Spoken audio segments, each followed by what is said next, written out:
Being brought into this world as a black boy means three things. 1, you love the snow. 2, you like drumsticks not flat. And 3, you're gonna have a baldy until you turn at least 13. Growing up with nothing on your head but a fresh breeze gotta be top 3 worst canon events that every black man has to go through. The secret is to why our parents never let us grow out our hair will always leave us dumbfounded, as answers are non-existent. We all tried to beg, plead, and offer things to try to keep our hair, but every few weeks we knew we was getting in that chair and getting the ball cut like Nair. I've lived in the sundown town my whole life, so I went to school with straight snow bunnies and polar bears, but for some reason, white boys' parents didn't make them go bald every few weeks. They got to have all the perms, mohawks, ponytails, and shoulder length hair, so I was always the only one with that milk dud cut up top of my bald-ass head. This always led to harassing, clasping, and overreacting, but my bald-ass head, and it was constant, day in, day out like a war zone. I was in the bald nigga trenches, and let it be a little sunny, that cut off my dome was like a beacon, begging for attention, and it always got it too, bruh. I always begged my parents to let me get something different, just let me grow it out or at least fade me up or something, but nah, I always felt the razor go straight to the peak of my forehead and make the follicles turn non-existent. And this wasn't even the worst of it, because one time my mom dropped me off at the barbershop telling Doohoo in the middle of the seat that she just want my hair off. However, after she left, Duty ain't take just my hair off, he left the stripe of it down the middle of my head. So now my ass waiting for my mom to come back with a whole ass mohawk. But my parents ain't let my hair grow too long without a cut, so it wasn't even a good one, bro. Nah, this shit look like a toupee hawk. A hawk 2, if you will. It's right in fire. But in giving me the Tupac, the nigga called me up, kept with the religious aspect of keeping the young black boy's haircut straight bald. Cause Duty ain't give me no fade, no nothing. Just straight bald everywhere but that dumbass Tupac. Down the middle of my damn head. And if I saw this nigga outside today, it's out for him. Because the shit I went through with his stupid ass cut, it was deserved. Because if I seen a nigga with that same cut, boy, I would have done the same shit. I was living in a Disney Channel protagonist life. But mine was stuck in the rising action of the story. Nah, I never got my redemption arc or nothing. All this victimizing in my head made me pray for a day my hair would be set free with the ability of me being able to do what I wanted with it. Slowly but surely, this day would come. By the time I got into middle school, weekly cuts turned into bi-monthly until lockdown happened. After lockdown, I was forced to get one cut. But after that, I've only trended since. And this honestly has made me so happy because ever since I was younger, I wanted to grow out my hair like Troy Polamalu and get natural dreads. None of that extension bullshit. But my hair don't grow like Polamalu's. Nah, it grows thick and out, not thin and down. But it's all good. I can still get dreads if I wanted. But now everybody has them. So I just stick to having my hair out before I go to cornrows for a little while. Then I rock my hair out for a little. After I go that to box braids. And then finally back to having my hair out so I can repeat the process. With long hair being all I ever wanted, it will never go until it's taken from me. But man, it comes with some growing pains. Like learning how to put it in a good bun when it first got so long and covered my face. That shit took embarrassingly long.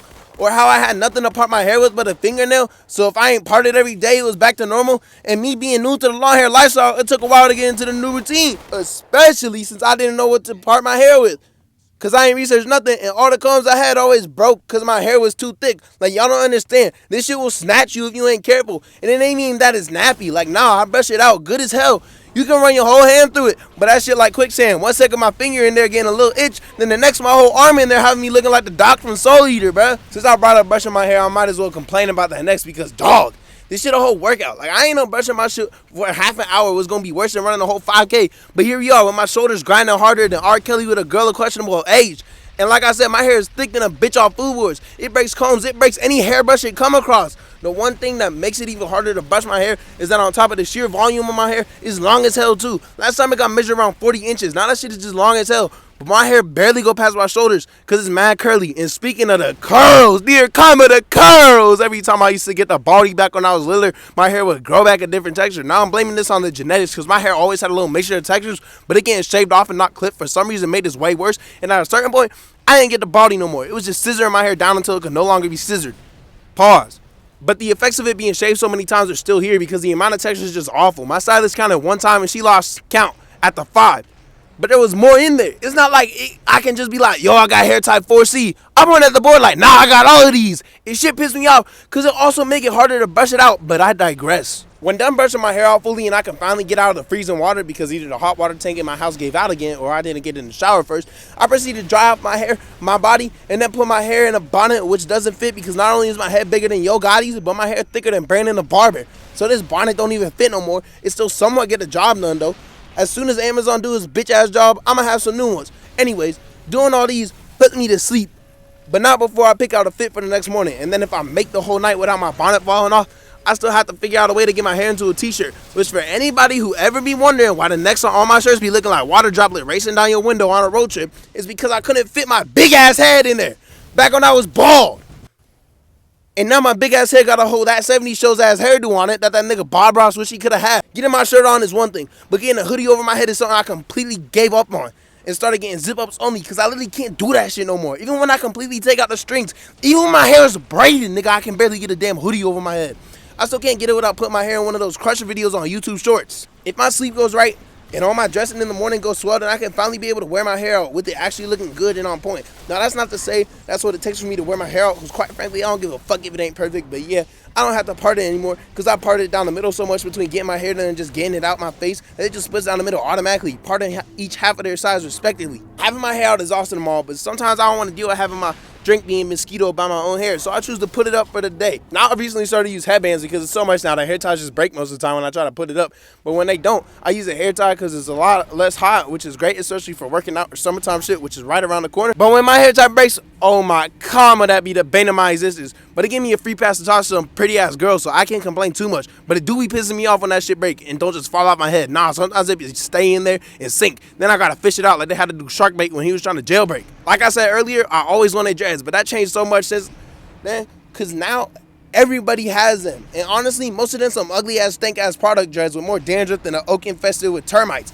So I get cornrows, keep them in for a while, and I don't get no normal ones either. Now my hair long and my style is one fly woman, so I get some cool ass designs in my shit. And reinforcing this is when I spent a weekend in Chicago last summer, and anytime I was outside, my folks was hyping up my hair literally everywhere. Like damn near every time I crossed the street downtown, somebody was saying my braids was fire, and had to drop an extra tip on the stylist when I got back, cause I ain't gonna lie, man, she really cheap. I ain't gonna pocket wash and drop prices, but she charged about what half these stylists charge, and she the best one to do it at the same time. Y'all wish y'all had her. Now when I get box braids, I just like them basic box braids. I don't get nothing crazy done. I like it more that way. I don't know why. That crazy shit just not to my liking when it comes to box braids. My favorite part about box braids is the versatility and the fact that they kind of reminiscent of dreads. They way different player builds, but the play styles can be the same, especially with how long mine get while being of great volume. I can put them all back. I can put the top back. I can do some fuck shit like leave them one side down with the other side stuck up. I can have them all up. I can have them all up, but keep the front two on both sides down. Instead, the possibilities are whatever the fuck I'm feeling. And just writing this got me so damn excited, because that's what I'm getting next time I go get my shit done, which is going to take about 6 hours being the only drawback.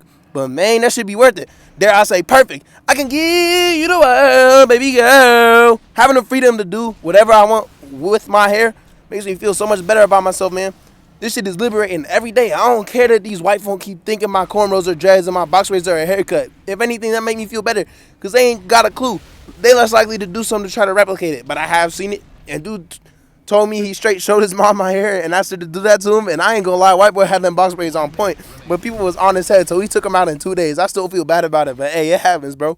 Before I go though, one more thing. Never ask to touch my hair, because that shit not happening. Even if you do know me, don't touch that shit. I just hit somebody with a mean ass hook the other day because they took a handful of my bun. I ain't even know dude, but he thought shit was funny. I don't know why, but fuck him though. He keep avoiding me now.